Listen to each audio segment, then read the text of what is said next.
Hello बच्चों, how are you?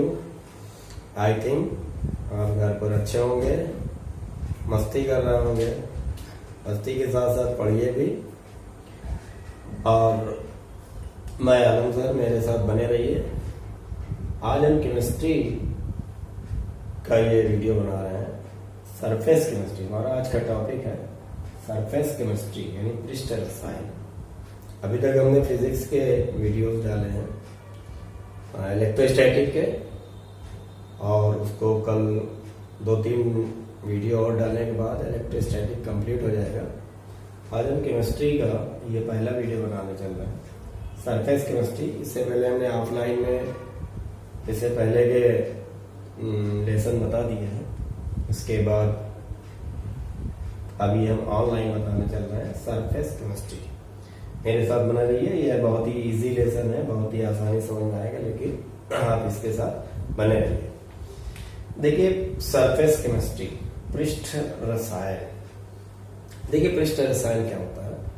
ये physical chemistry की एक ब्रांच होती है। ये भौतिक रसायन की एक ऐसी ब्रांच होती है जिसमें जो सब्सटेंस होते हैं, ऑब्जेक्ट, पदार्थ, उसके सरफेस पर होने वाली जो रिएक्शंस है, उनकी क्या नेचर है सरफेस का, उसका स्टडी की जाती है, उसका अध्ययन किया जाता है।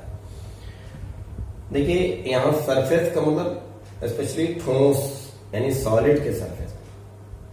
सॉलिड का जो सरफेस होता है, उसके जो एटम्स होते हैं, जो ऊपरी सतह पर एटम होते हैं, उनमें फ्री वैलेंसीज होती है, मुक्त संयोजकताएं होती है। उनको मालूम है कि पदार्थ के अंदर बहुत सारे एटम्स होते हैं। एक एटम अपने आसपास के एटम से बॉन्डिंग की होता है, जुड़ा होता है। तो कोई भी सॉलिड के अंदर के जो एटम है, सीधी सी बात है, उनके चारों तरफ एटम मौजूद होंगे, तो वो बॉन्डिंग करे रहते हैं। उनमें कोई फ्री संयोजकता नहीं होती है, कोई फ्री वैलेंसी नहीं होती है। लेकिन जो ऊपरी सतह के सरफेस एटम होते हैं, उनमें फ्री वैलेंसीज पाई जाती है, मुक्त संयोजकताएं पाई जाती हैं। तो मुक्त संयोजकताओं की वजह से ऊपर की सतह के जो एटम होते हैं वो ज्यादा एक्टिव होते हैं, केमिकली ज्यादा एक्टिव होते हैं, केमिकल रिएक्शन में पार्टिसिपेट करते हैं। तो पृष्ठ रसायन ये भौतिक रसायन की वो शाखा है जिसमें ठोस के पृष्ठ की जो नेचर है उसके बारे में, और पृष्ठ यानी सरफेस पर कौन सी रिएक्शंस होते हैं, है ना, उनके बारे में समझाया जाएगा। इस चैप्टर में 3 टॉपिक्स हैं। पहला है कैटालिसिस यानी उत्प्रेरण, दूसरा है एड्सॉर्प्शन यानी अधिशोषण, और तीसरा है कोलाइडियल स्टेट यानी कोलाइटिक अवस्था। तो ये तीनों ही सरफेस केमिस्ट्री से रिलेटेड है। अब एक एग्जांपल समझ लीजिए कि बहुत से ऐसे रिएक्शंस होते हैं जहां पर सॉलिड का सिर्फ ऊपरी सतह यानी ऊपरी स्पेस, सरफेस ही रिएक्शन करता है। जैसे रस्टिंग ऑफ आयरन, लोहे पर जंग लगना। तो लोहे पर जंग कैसे लगता है? लोहे का जो ऊपर के एटम होते हैं, उनमें फ्री संयोजकताएं होती है, फ्री वैलेंसीज होते हैं। तो एटमॉस्फेयर के जो ऑक्सीजन है वो नमी की उपस्थिति में उनसे रिएक्ट होकर के आयरन ऑक्साइड बना लेते हैं और जंग लगने लग जाता है। इसी तरह से जैसे ये पेन है या बुक है, कुछ देर के लिए रख दीजिए या 1-2-4 दिन के लिए रख दीजिए, तो आप देखेंगे कि इसके ऊपर डस्ट की, धूल की एक परत ऊपरी सतह पर बन जाती है। तो यहाँ हम देख रहे हैं कि पदार्थ की कौन सी ऊपरी सतह क्रिया कर रही है। तो सरफेस केमिस्ट्री में हम सरफेस यानी सॉलिड के सरफेस पर होने वाली क्रियाओं के बारे में, रिएक्शंस के बारे में, उनके क्या प्रोसेस है उसी के बारे में पढ़ेंगे। तो सरफेस केमिस्ट्री, पृष्ठ रसायन, तो इसमें ये 3 टॉपिक है, कैटालिसिस है, एड्सॉर्प्शन है और कोलाइडियल स्टेट है।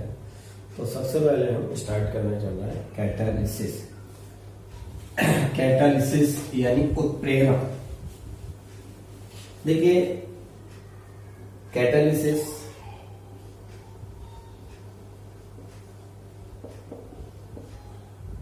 उत्प्रेरण। देखिए, अगर इसकी वर्ड मीनिंग जैसे हिंदी में देखें, उत्प्रेरक, उत्प्रेरक मतलब उत्प्रेरित करना, उत्साहवर्धन करना। यानी किसी चीज को प्रमोट करना, बढ़ाना, किसी रिएक्शन को या किसी एक्शन को, किसी क्रिया को प्रमोट करना, बढ़ाना, उत्प्रेरित करना, वही है उत्प्रेरण।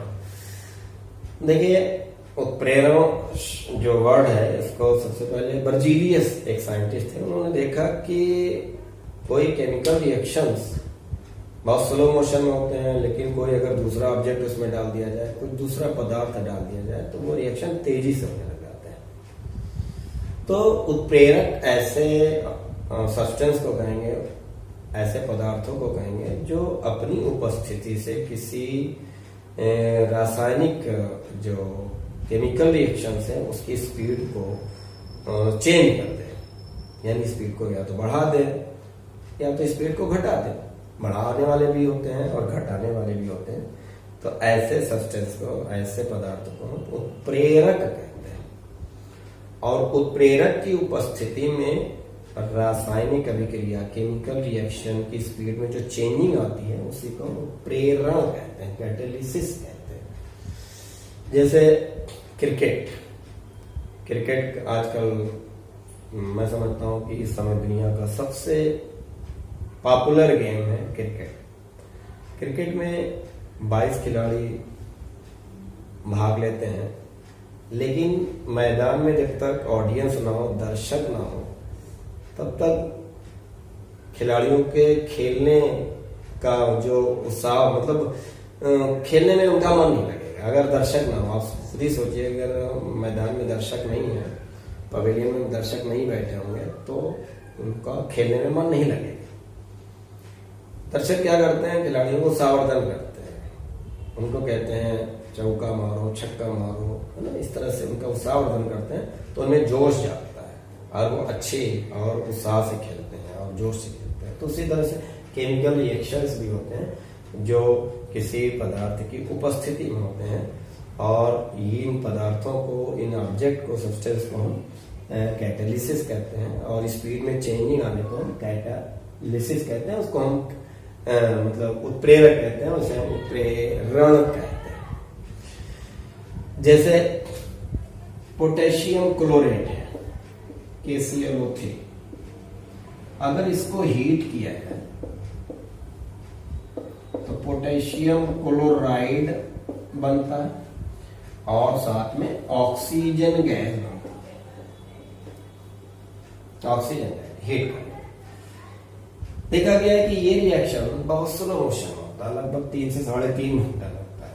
ऑक्सीजन गैस बहुत कम होती है, लेकिन इसी रिएक्शन में थोड़ा से MnO2 मैग्नीज डाइऑक्साइड डाल दिया जाए तो ये देखा गया कि ये रिएक्शन 25 से 30 मिनट के बीच में कंप्लीट हो जाता है, यानी स्पीड बढ़ जाती है। ऑक्सीजन गैस बहुत तेजी से बन जाती है। और जब रिएक्शन कंप्लीट हो गया तो ये देखा गया कि MnO2 के केमिकल स्ट्रक्चर में और उसके मास में कोई चेंजिंग नहीं है। यानी MnO2 ने यहां तक, मतलब कहने का मतलब यह हो कि MnO2 इस रिएक्शन में, केमिकल रिएक्शन में पार्टिसिपेट नहीं कर रहा, केवल अपनी उपस्थिति से इसकी स्पीड को क्या कर दे रहा, बढ़ा दे रहा। तो MnO2 क्या हुआ, एक कैटालिस्ट यानी प्रेरक, और अपनी उपस्थिति से स्पीड को क्या कर दे रहा है, बढ़ा दे रहा है। इसी तरह से है हाइड्रोजन पर ऑक्साइड, इसमें हल्का से ही, थोड़ा से ही गर्म कर दिया जाए। वैसे आपको मालूम होना चाहिए कि हाइड्रोजन पर ऑक्साइड बहुत ही अनस्टेबल कंपाउंड होता है, बहुत ही अस्थायी होता है। जरा से ही गर्म करने पर ये वाटर में और ऑक्सीजन में डिकम्पोज हो जाता है, टूट जाता है, बहुत स्पीड में क्रिया होने लग जाती है थोड़ा सा ही गर्म करने पर। लेकिन ये देखा गया कि ग्लिसरीन, थोड़ा सा ग्लिसरीन डालने से यही रिएक्शन बहुत स्लो मोशन। तो यहां पर ग्लिसरीन ने इस केमिकल रिएक्शन की स्पीड को कम किया, यहाँ पर मैग्नीज डाइऑक्साइड ने इस रिएक्शन की स्पीड को बढ़ा दिया। तो ये दोनों ही क्या है, कैटलिस्ट हैं। यानी तो कैटलिस्ट ऐसे सब्सटेंस होते हैं, ऐसे पदार्थ होते हैं जो अपनी उपस्थिति से किसी केमिकल रिएक्शन की स्पीड को कम कर सकते हैं, बढ़ा सकते हैं, यानी चेंज करते हैं। और तो ये आपने उत्प्रेरक, मैं समझता हूँ समझ गए। उत्प्रेरक का काम यह है कि बिना रिएक्शन में पार्टिसिपेट किए हुए उसके स्पीड को चेंज कर देगा। तो जब क्रिया हो जाती है तो इसके मास में, इसके केमिकल स्ट्रक्चर में कोई चेंज नहीं आती है। हाँ, फिजिकल स्टेट चेंज हो सकती है, जैसे ठोस है तो थोड़ा सा चूर बन सकता है, ये सब चेंजिंग हो सकती है। देखिए कैटलिस्ट यानी प्रेरक का यूज कहाँ होता है?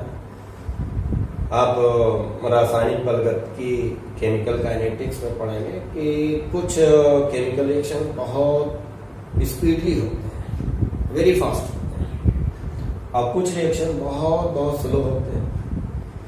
तो कैटलिस्ट का यूज है ना बहुत ही फास्ट रिएक्शन में और ना ही बहुत ही स्लो रिएक्शन में। कैटलिस्ट का यूज मॉडरेट, जो मतलब मध्यम गति से जो रासायनिक क्रिया आती है उनमें यूज होता है। तो मैं समझता हूँ कैटलिस्ट समझ गए होंगे, है ना। और कैटलिस्ट मतलब उत्प्रेरक पदार्थ है और उत्प्रेरण क्या है? क्रिया है। यानी उत्प्रेरक की उपस्थिति में जो क्रिया का स्पीड चेंज हो रही है, रिएक्शन की स्पीड चेंज हो रही है, उसी को प्रेरण।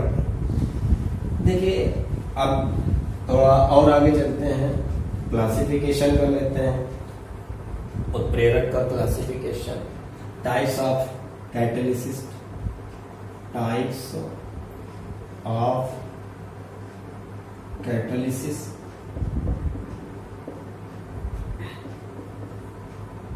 Types of catalysis. देखिए कैटालिसिस को दो पोर्शन में डिवाइड किया गया है, एक फिजिकल स्टेट के हिसाब से और एक वर्किंग के बेस पर। यानी ऑन ए फिजिकल स्टेट और दूसरा physical state, on physical state यानी भौतिक अवस्था के आधार पर, ऑन वर्किंग बेस पर, on working base, physical state base भौतिक अवस्था के आधार पर और क्रियाशीलता के आधार पर। इसको एक हिसाब से दो पार्ट में डिवाइड किया गया। फिजिकल स्टेट के बेस पर क्या है? टाइप्स ऑफ, या हम फिजिकल स्टेट को हम वर्गीकरण क्लासिफिकेशन भी कर सकते हैं। देखिए फिजिकल स्टेट के बेस पर या उत्प्रेरण का वर्गीकरण, उत्प्रेरण का वर्गीकरण यानी क्लासिफिकेशन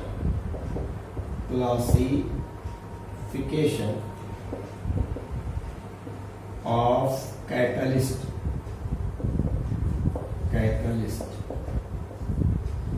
या भौतिक अवस्था के आधार पर इसको दो भाग, समान उत्प्रेरण,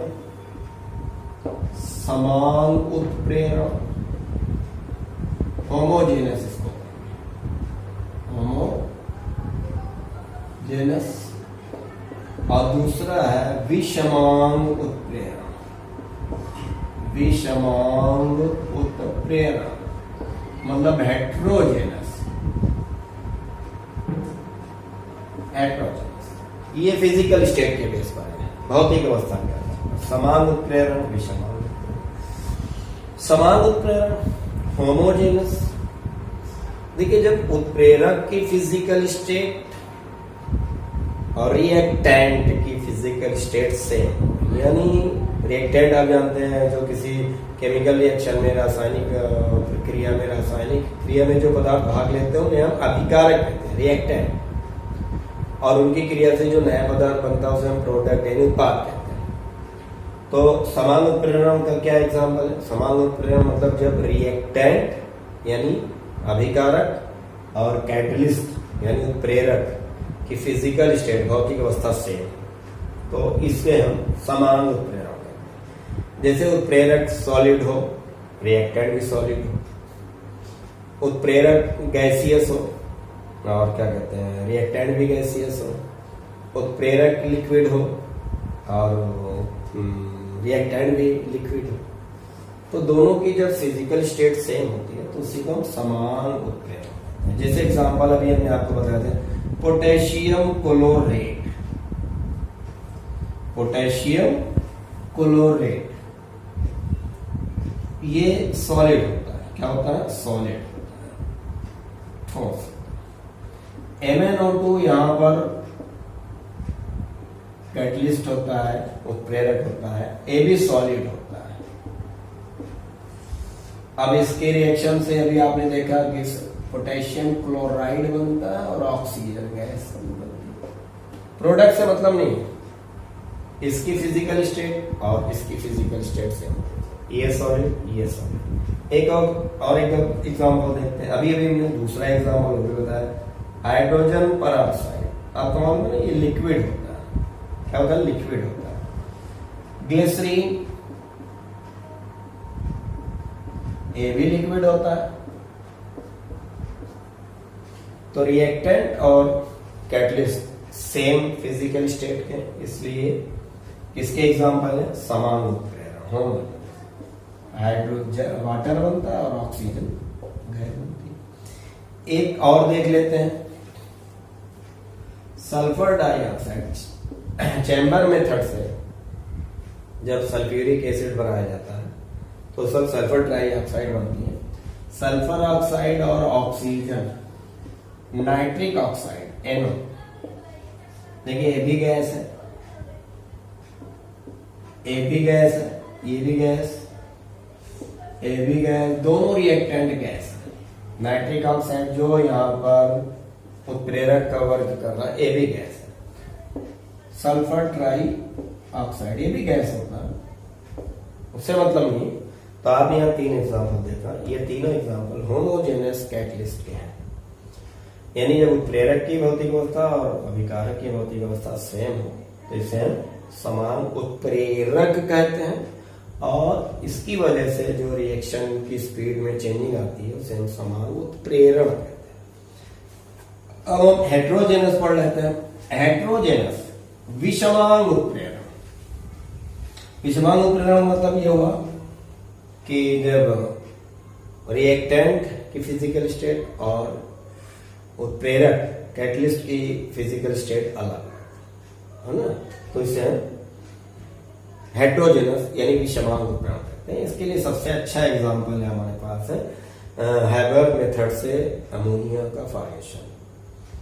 हैबर मेथड में अमोनिया बनाया जाता है। तो अमोनिया देखिए, नाइट्रोजन क्या होती है? गैस होती है।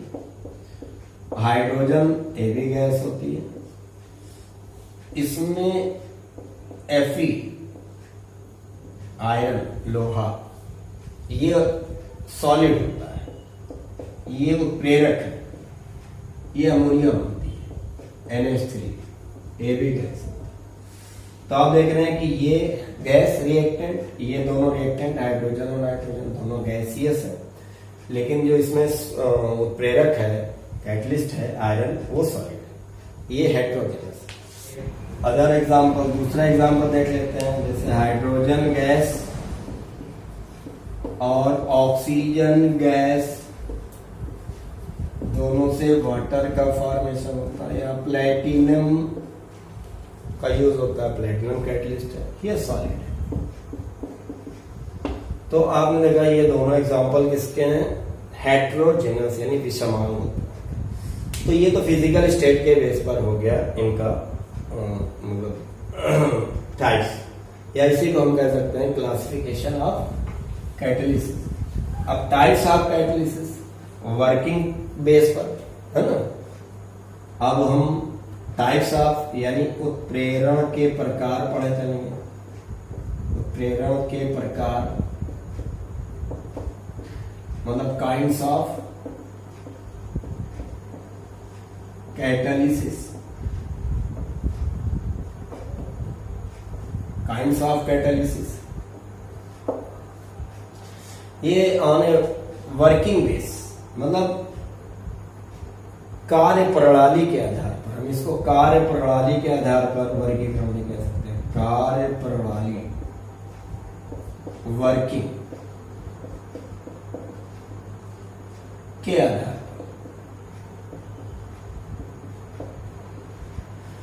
देखिए कार्य प्रणाली कैटलिस्ट के एक वर्किंग के बेस पर इसको हम 4 भागों में डिवाइड करते हैं। यानी 4 तरीके का।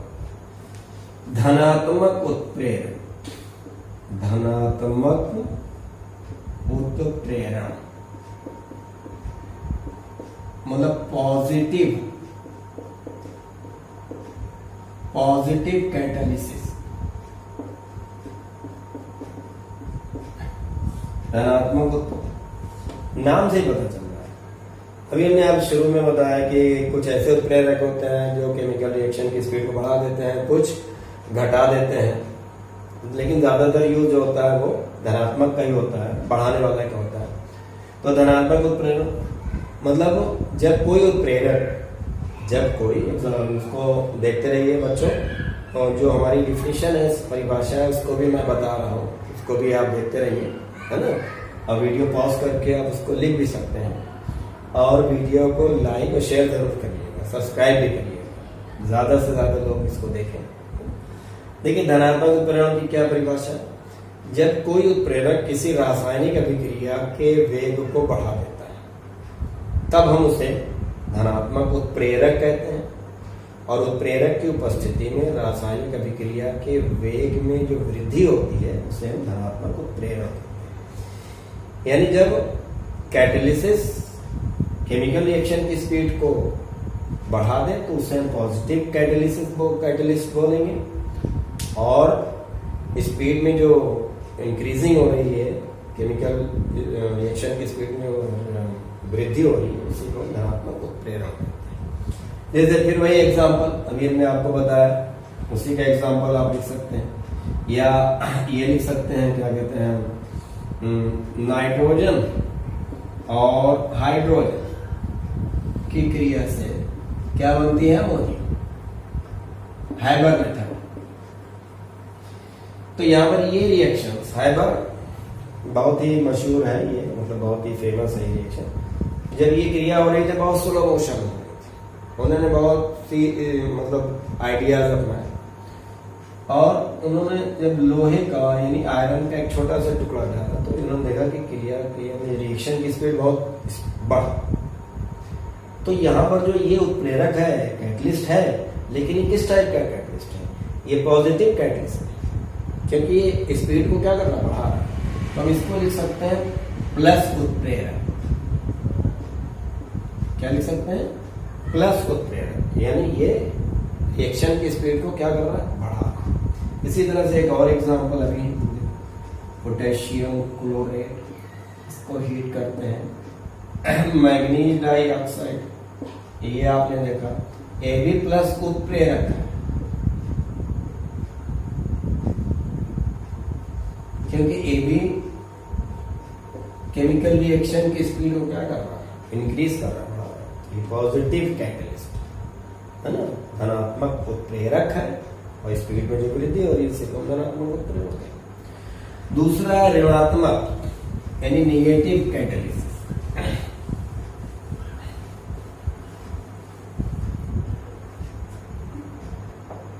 ऋणात्मक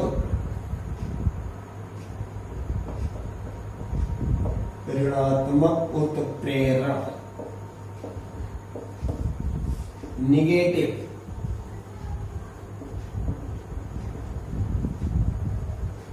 कैटालिसिस। नाम से पता चल रहा है कि जब कोई प्रेरक किसी केमिकल रिएक्शन की स्पीड को कम कर देता है तो उसे हम ऋणात्मक उत्प्रेरक कहते हैं, और स्पीड में होने वाली कमी को हम ऋणात्मक उत्प्रेरण कहते हैं। यानी जो उत्प्रेरक, जो सब्सटेंस होगा, जो पदार्थ होगा, जो प्रेरक होगा, उसे ऋणात्मक उत्प्रेरक कहेंगे, कैटलिस्ट। ये अपनी उपस्थिति से जो स्पीड को कम कर रहा है, घटा रहा है, उसे हम ऋणात्मक उत्प्रेरण कहेंगे। जैसे अभी मैंने एग्जांपल अभी आपको बताया कि हाइड्रोजन परऑक्साइड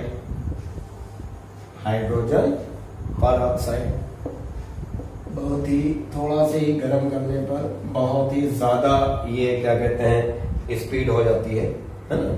लेकिन जो ग्लिसरीन होती है, ग्लिसरीन क्या करती है, इसकी स्पीड को कम कर देती है।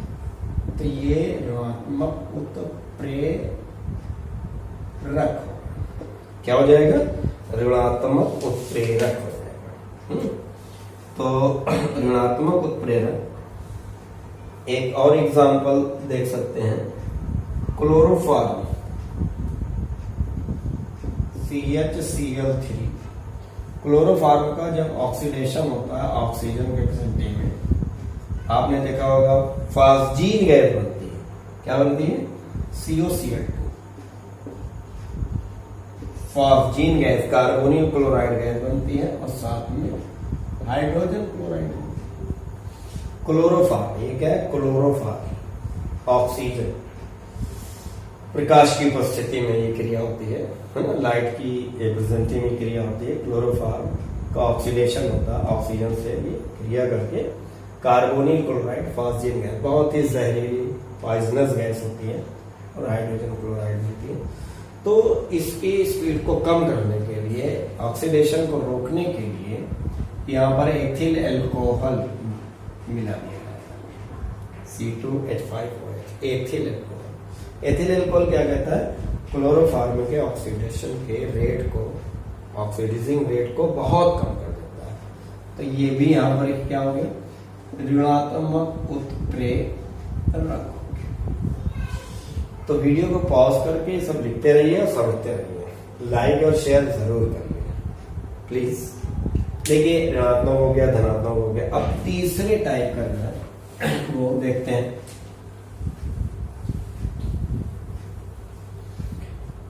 प्रेरित उत्प्रेरक।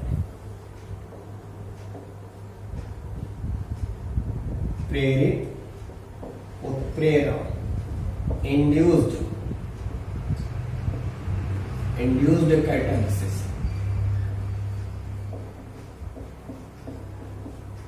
इंड्यूस्ड प्रेरित उत्प्रेरक। प्रेरित, इसमें क्या होता है कि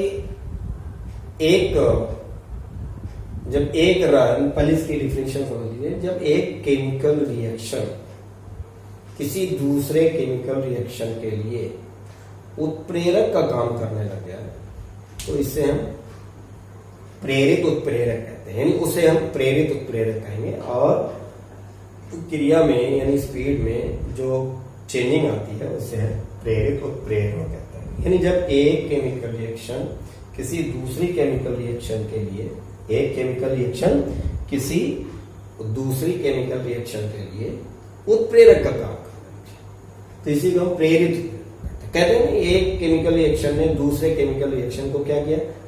इंड्यूस्ड किया, मतलब उसको प्रेरित किया।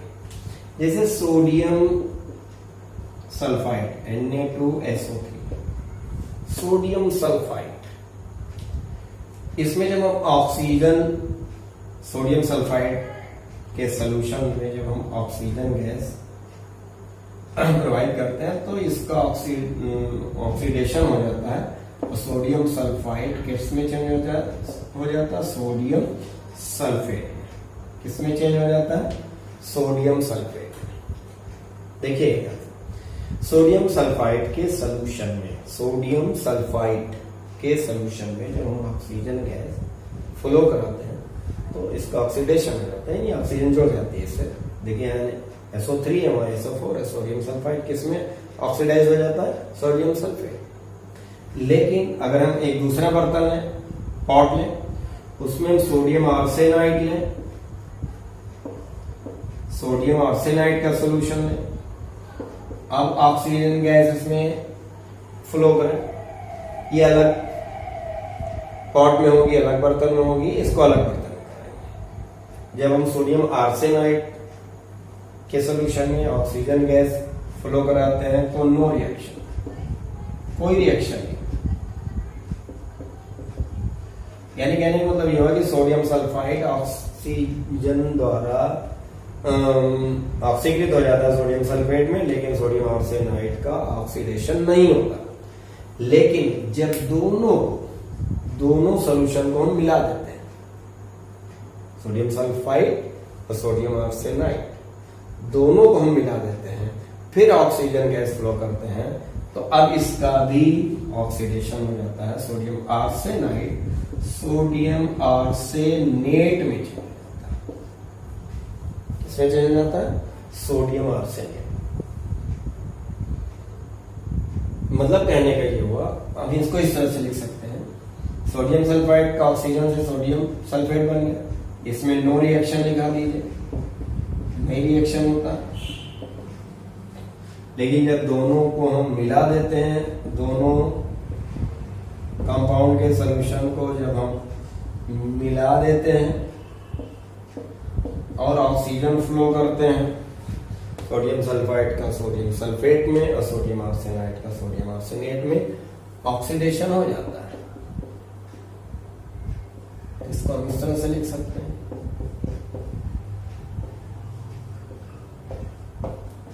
तो हम क्या करेंगे कि सोडियम सल्फाइड ने सोडियम आर्सेनाइड के लिए इंड्यूस्ड कैटलिस्ट का काम किया, प्रेरित उत्प्रेरक का काम किया।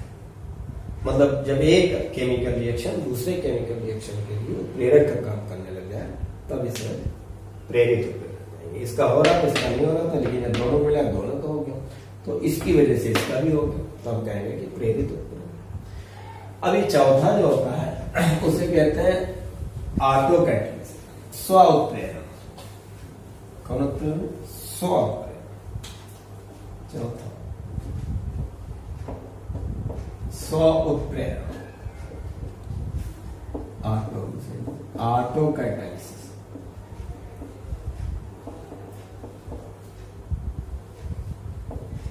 स्व उत्प्रेरण ऑटो कैटलिसिस में क्या होता है? स्वयं, यानी जब कोई रासायनिक अभिक्रिया स्वयं खुद ही अपना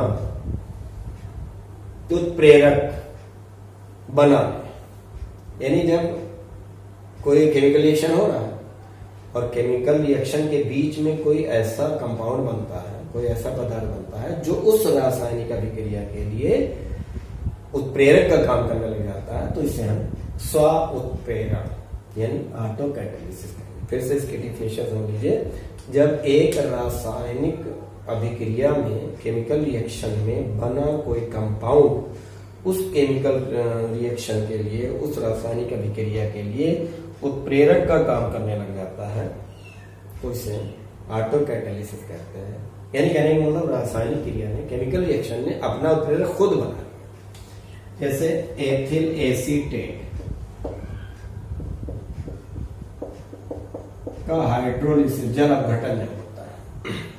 एथिल एसीटेट है, एथिल एसिड, देखो ये एथिल हो गया, एसीटेट हो गया। एथिल एसीटेट को जब जल से रिएक्ट कराया जाता है, उसका जल अपघटन कराया जाता है, देखिए बन जाता है CH3COOH।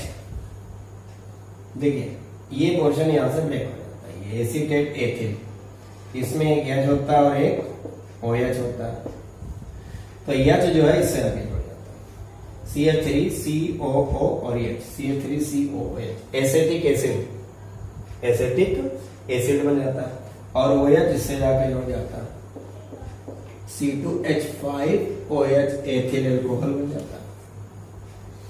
तो देखिए शुरू में ये रिएक्शन स्लो मोशन में हो रहा था, जैसे ही एसिटिक एसिड बना, जैसे ही एसिटिक एसिड बना, इस रिएक्शन ने स्पीड पकड़ लिया। तो इसका मतलब ये हुआ कि एसिटिक एसिड जो है, एथेनोइक एसिड, इस रिएक्शन के लिए एक उत्प्रेरक का काम कर रहा है, लेकिन ये उत्प्रेरक कहीं बाहर से नहीं डाला जा रहा है, कोई एक्सटर्नल ऑब्जेक्ट नहीं है, बल्कि इसने ये खुद रासायनिक क्रिया के बीच में बना, और जैसे ही बना रासायनिक क्रिया की स्पीड, केमिकल रिएक्शन की स्पीड बढ़ गई, तो हम इसको कह सकते हैं स्व उत्प्रेरक। क्या कहेंगे? स्व उत्प्रेरक, ऑटो कैटलिस्ट, ऑटो कैटलिस्ट। तो इस तरह से आपने देखा कि उत्प्रेरक, तो उत्प्रेरक यानी कैटलिस्ट वो सब्सटेंस होते हैं जो किसी केमिकल रिएक्शन की स्पीड को चेंज कर सकते हैं, लेकिन खुद उसमें पार्टिसिपेट, केमिकल रिएक्शन में पार्टिसिपेट नहीं करते, है ना। तो वर्किंग के बेस पर आपने देखा, और क्या कहते हैं फिजिकल स्टेट के बेस पर आपने देखा।